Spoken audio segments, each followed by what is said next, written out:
Brand new music here on Pam Without Boundaries from Ben Weaver, who's in studio with us this morning, and he has such amazing things happening that because I happen to be on another week, and I thought, this will be perfect because I've been talking with Laura from Hymie's Records about how to get Ben Weaver on KFAI to talk about the really cool things he's doing. So thank you so much, Ben, for coming in this morning. Thanks, Pam. Because I know that it's with everything that's happening, squeezing this hour in is a lot, and thank you. Yeah. So you just heard from Ben's new record, I Would Rather Be a Buffalo, and I would anticipate, based on what we just heard, Appaloosa, the song, and some of the lyrics that were in it, because you have the vision.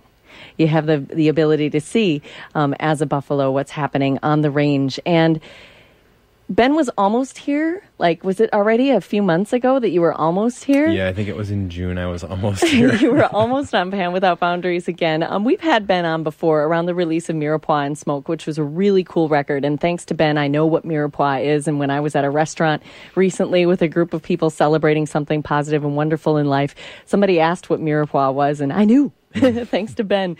But and I just said, it's a bass. That's what I said. It's a bass. And I remembered Ben telling us about making Mirepoix and this organic experience. And that led to having a 7-inch with Charlie Parr. And that happened a few months ago. And in the release of that 7-inch, the organic environmental experience was really a big part of releasing that 7-inch with Charlie Parr, the two-sided single.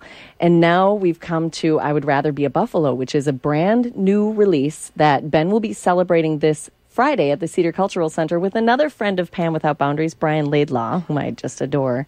And they're going to be celebrating this release, which is the first release from Hymie's Records. I think that's just so cool. Yeah, and Brian has a 45 that is coming out too. I don't know if you knew that. That's blowing my mind now. So it's like the two releases at the same time. Oh my gosh, because it can never just be one cool thing happening in the Twin Cities at once. But Ben Weaver, speaking of no more, it can't just be one cool thing happening at once.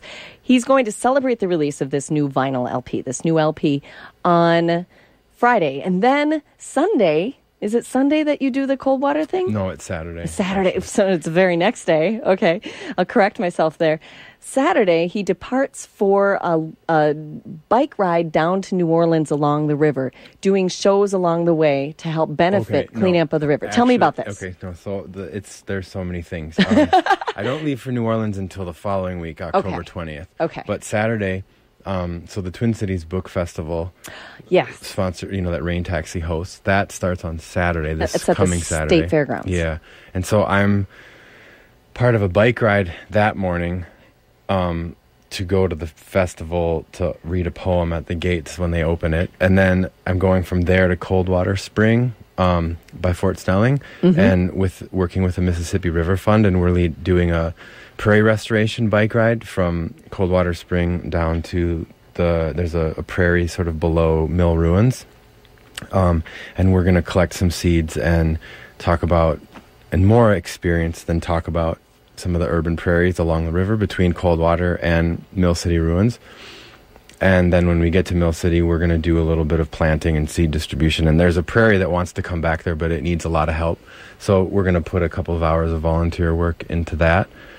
And then the following week is when I leave for this trip to New Orleans. And so this little thing with the show at the Cedar on Friday and then the bike stuff on Saturday is sort of my home installment of what I'm going to be doing as I go down the river. Because the shows that I'm doing are sort of a variety of different things. There's a few that are at some farms, and I'm doing one in Burlington, Iowa at the Aldo Leopold middle school, where Aldo Leopold was born in Burlington, Iowa. So there's like a prairie there and a middle school and his family's home and whatnot. I have never been there before, so I'm really excited to do that. And then I'm doing some other stuff at more farms along the river, and with this guy in Clarksdale, Mississippi, named John Ruskey, who is really doing this incredible work with bringing youth and teens to the lower Mississippi River, and like he does all these mapping projects, and really a cool guy who I'm excited to meet. And then onward to New Orleans, where we're doing more stuff. So the idea was to create shows that were not in venues, but we're in different sorts of spaces, so I could just sort of start from zero in terms of people's expectations and what the potential was for a show to be more about the land and the experience of bringing people together than about people being consumers. And there's nothing wrong with music venues, they're great, but Right. you know, I just want to, the land is so important to me at this point in our juncture as humans. And if the land wasn't there, there wouldn't be, I mean, I wouldn't write songs because I wouldn't have anywhere to go think, and I wouldn't have anything to write about. So I just felt at this point in my life, from trying to run away from music for a long time, I just decided not to run away anymore, but to sort of put my energy into giving back to the parts that give me the music to begin with. So that's the land. Wow. So I was looking at it like your experience at Coldwater was kind of the kickoff. So it'll be, but I like how you said that it's going to be kind of what you're doing up here as the Minneapolis version, if you will, and then riding down. What gave you the idea to be following the Great River Road and restoring river? Because I know you've been really writing about prairie, and you know, I'd rather be a buffalo is certainly seems like that would be a theory. The prairie restoration that would be the theme of that album. So what led you to the water? Well, it's, I mean, like everything, it's so many connections, but of the many random things I've done over the past couple of years, cooking being one of them, I spent some time working with Wilderness Inquiry that is also based here as part of their urban wilderness canoe program. Yeah, I've gotten to meet some neat people from Wilderness Inquiry over the years because of Midwest Mountaineering, so that's cool. Right. So, and I've always spent tons of time on the river already, but that was like a much more formal way of doing it. And I learned a lot of stuff historically about the river that I didn't know, and also sort of biology and ecology about it. And I'm not a scientist, but the poetry of that is always sort of just sweeps me away. So the river was a really big thing for me. But then there's this, like, so Brad Zeller is a friend of mine, and he wrote this amazing essay about one of the trips he was on with Alec Soth doing their pictures. And he was in Florida, and he was talking about how he was looking for the Apalachicola River, and he was down by some swamp, and he saw this sort of vagrant-looking guy, and he asked the vagrant guy, "Hey, is this the Apalachicola River?" And the guy turned to him and said, "Hell, son, it's all the river." And so I decided to call this tour "It's All the River" in inspiration from his essay, because that's what I've always thought about. Like, there's all of these things that I'm interested in doing, and that are all connected for me, and they're all the river. It's all the river. And so going down the river made a lot of sense just from like where I was coming from. I've done a lot of regional bike touring for like 3 or 4 days at a time over the last couple of years, playing shows and carrying all my stuff. Yeah. But I wanted to do like something much bigger, and something where I could be connected with the land. And the river just seemed like the most direct way, where the whole way down I would have stuff to do, and then I can sort of take from that experience and apply it to other areas around the country, which is what I plan to do after this. So wow.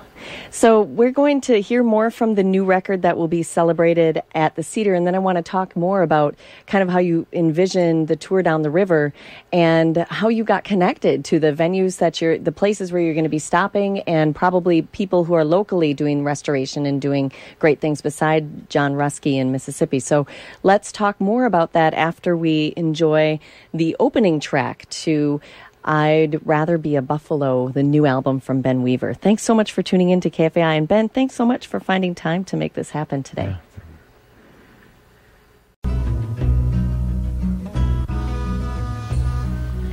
Greg Brown with Spring Wind here on Pam Without Boundaries. We're redeeming ourselves this hour from all our bad decision-making between 10 and 11 with Ben Weaver this morning. That was a wonderful suggestion from Ben. And it's because Ben has so many great things happening in his life. He just couldn't get negative, and I like that.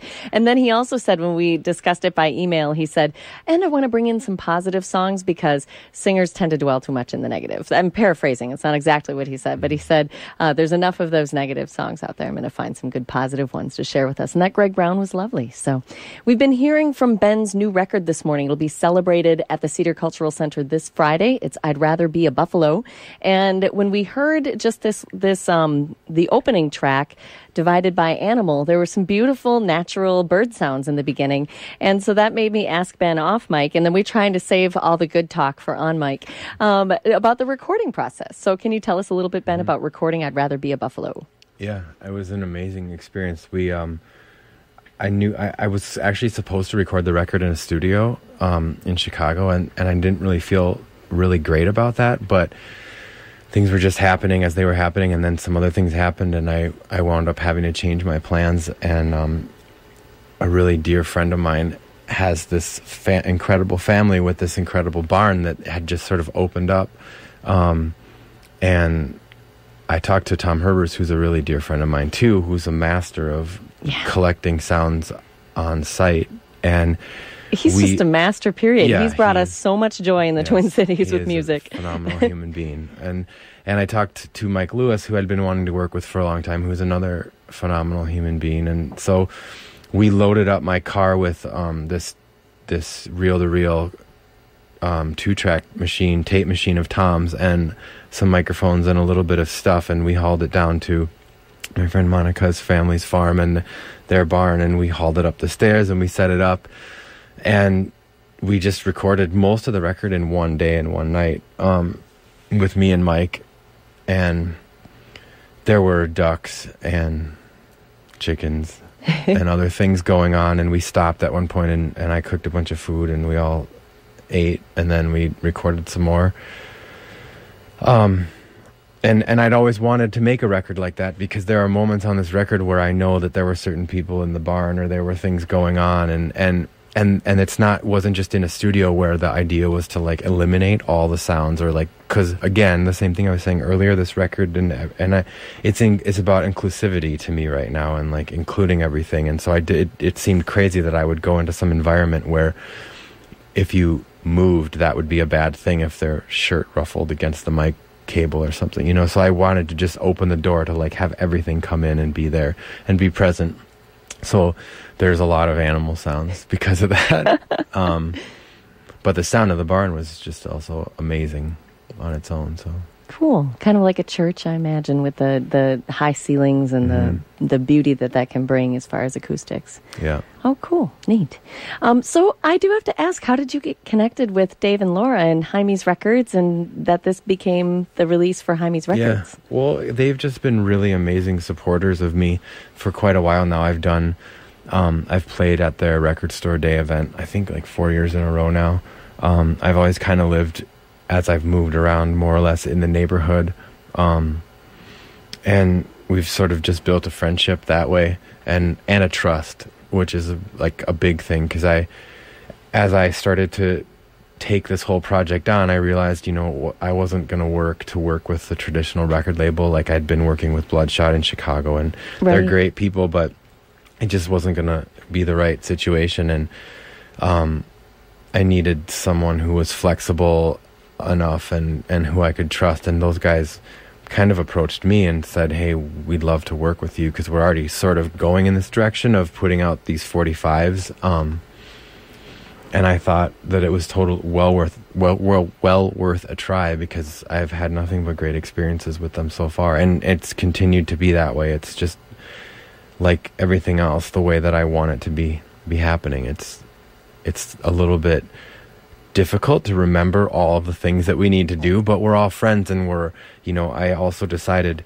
not to do CDs for this record. I wanted to do a limited edition, so I'm doing 500 vinyl that have downloads, and I've also become really interested and more or less obsessed with letterpress printing, so I could tell from benweaver.net, talking about the books that are coming out. So, yeah. So I started kind of an internship, mentorship with a friend of mine, Monica Larson, Edwards Larson, who she did a lot of this House of Mercy recordings, printing and stuff. Right, they're so for beautiful. Those records. And so she just did an amazing job of helping me, figure out. My friend Gaylord Chanelick down in Stockholm, Wisconsin, who is this incredible engraver and printer, and he's really amazing. He let me use this image from a book that he did in 1982 called Buffaloed. So the image of the record is one that he did, and so Monica really helped me figure out how to make a really true rendition of that on the cover of my record. So we letterpress printed them all, 500 of the jackets. And I was joking the other day that by the time those records are done, I will have touched each one of them like 6 times, I think. And then I also have printed an excerpt of this long poem that I wrote and made that into a book that I'm putting a download in the back of. So and this is the Ragged Ass Joy, yeah. Yeah.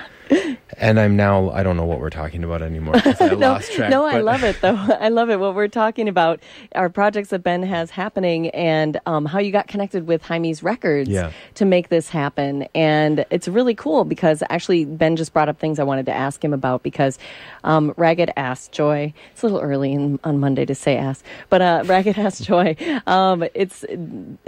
he's going to be releasing, if you go to benweaver.net, you can find out all the cool things that he has happening, but he's going to be releasing this hand-sewn book.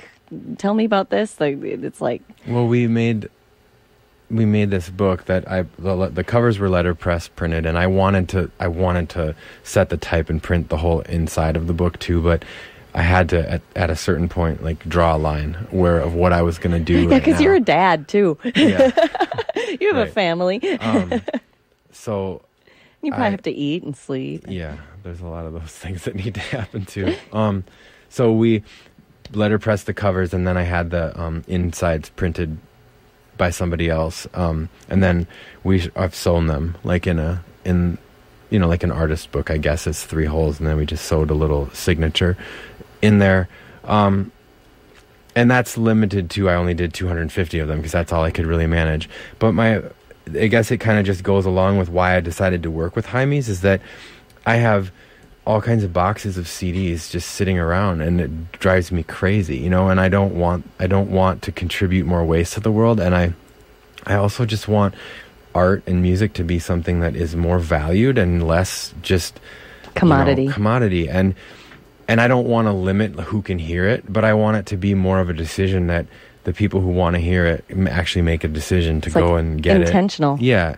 Right, exactly. And then if I sell them all, maybe I'll think about something to do to bring it back if there's more of a demand, which I hope that there is. But and you said that it comes with downloads. Yeah. So download card. Yeah. So but I wanted to make the record an actual piece of art. So if for some reason you don't have a record player, and we're making them affordable too, because for a letterpressed thing, I'm selling them for $15, and that is my objective. Is, again, I want people to have something that they want to have. I don't want to make it so exclusive that people can't have it or afford it. So if you don't have a record player, you can buy it and hang it in your wall and download the record. And what'll happen is people will have it on their bookshelves next to like the books that you put out, so that people see the books that interest you, and then something really beautiful from local artist Ben Weaver.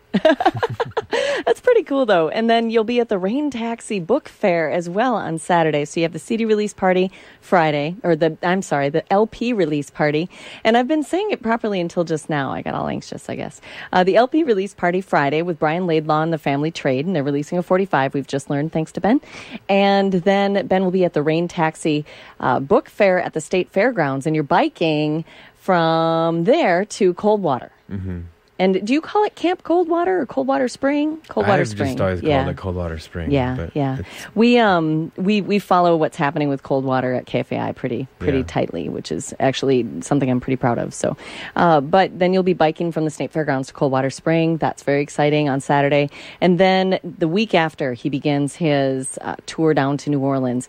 And I do want to talk a little bit about that, but since we just talked about the recording of the record, I'd like to hear a little bit more from I'd Rather Be a Buffalo, the record that you'll be celebrating on Friday. And I did want to also ask, will Ragged Ass Joy will there be copies available, hand-sewn copies available at Rain Taxi, I imagine? The Rain Taxi Book Fair? There'll be some at Rain Taxi and some at the Cedar. Okay. Yeah. Wow. Oh, on Friday night. Yeah. Good. All right. So we'll hear from the record, and then I do want to talk a little bit more about the tour down the Mississippi. So, and then that'll be about it. So your whole hour, man. And that's only just a fraction of what Ben is doing. So again, benweaver.net. You can keep up with him. And one really wonderful thing about Ben is he also celebrates other artists. As you can tell from our interview this morning, he's mentioned a lot of different artists that he cares about. And so when you go to benweaver.net, you learn more about the world around you as well, which is neat. All right. So what should we hear from I'd Rather Be a Buffalo? Ramblin' Bones. I'd like to. That's Sun House, as suggested by Ben Weaver, our guest this morning. And Grinning in Your Face, a very positive song and a little lesson for us. A true friend is hard to find. We've talked a lot about true friends in the music community and art community this morning with Ben Weaver. And I just want to mention again what he's doing. And we've learned starting the weekend of October 18th or so. When do you actually depart for New Orleans? When do you leave the Twin Cities area? Monday the 20th. And are you doing anything to mark that you're leaving? Or are you just going to get on the bike and start going down to Iowa? Well, the first show is in Lake City. Okay. And a friend of mine, Lucas, who has a really awesome blog and I think he's doing it quarterly now. He has a thing called Bunyon Velo, all about like bike packing. And he's going to ride out with us and do some photos and come to the first show. That's the plan now, hopefully. And there's a few things that I'm doing that I'm not talking about quite yet. Fair enough. That will sort of mark the goodbye that people will hear about. Why did that just make me nervous? I don't know, but we can keep up with Ben at benweaver.net. And so as these things that may develop, I bet we'll learn about it there. I mean, the big thing is going to be the show at the Cedar. And there's some things I'm Friday. Still kind of letting people know about that. And just today, I posted something and told people that one of my friends, Vincent Moniz Jr., is going to be reading a little secret something that he's written, and at the Cedar at event? the Cedar show. Okay. Yeah, and I'm gonna have some other people coming up to share things and joining me, and I'll just gonna kind of reveal that as the week goes on, and merging the worlds of poetry and music. Yeah. And Banjo Brothers, who was a local bag company, has been just an amazing support, as well as Angry Catfish, Bicycle Shopman Cafe over in South Minneapolis. Right on 28th there. Yeah, by the baker's wife. Josh has been helping me do a lot of things to get ready. And Banjo Brothers has been, they posted the first listen for the record last week. So if people want to listen to the whole record, you can go to the Banjo Brothers blog and stream it.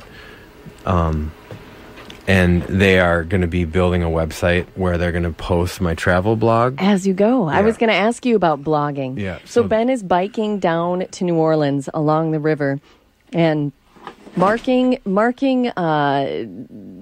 time in many cities with local environmentalists and people who are concerned and interested in preserving probably the shoreline along the river and the river itself and cleaning the river. And tell me how you got... when you decided to do this, what was your first step? How you got connected with people that you're, going to be having events in Missouri, and I imagine. I just started talking Iowa to people here. I had some connections through some other work I'd done and some other friends with the Mississippi River Fund here, and I had connections with the Park Service through Wilderness Inquiry, and some of the rangers who I'd worked with were really helpful in helping me kind of think about some people, and then just talking to a lot of friends. But it was a really great experience because I just started contacting people, and I said, "Hey, I'm Ben, and I want to do music along the river." Is that what? Well, and I want to do something cool for the river as well. Long description. I wrote why, when, and what I'm doing, and then I started sending it to people, and had really positive feedback, and it was a really good experience because, as any musician knows who's tried to book themselves, and I've had it both ways, and it doesn't really get any easier, even if you have an agent doing it for you. you can just spend hours and hours trying to get someone to respond to your email when you're dealing with like a club that is getting hundreds of other emails from hundreds of other bands.